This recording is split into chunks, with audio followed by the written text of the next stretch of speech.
Brother Dan, Divine, the healer, isang instrumento dito ng Panginoon. Kahit na anong sakit, huwag magatubili na lumapit, kayang-kaya ka pagalingin. Mas mabisa ang gamutan, mabilis lang gagaling kapag malakas ang pananampalataya, iyong paniniwala sa Diyos. Oo, yan ang ating unang isa puso, walang imposible pag sa Kanya nagtiwala.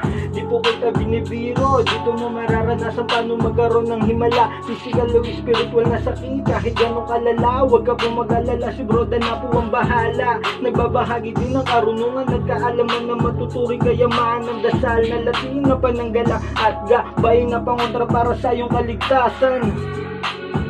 Palang gabi po sa inyo lahat mga kapatid. Lahat po muli ang nilingkod, Brother Dan, upang magbagay sa inyo ng munting kalaman patungkol sa orasyon, sa magandang kapalaran at grasya. Narito pong orasyon.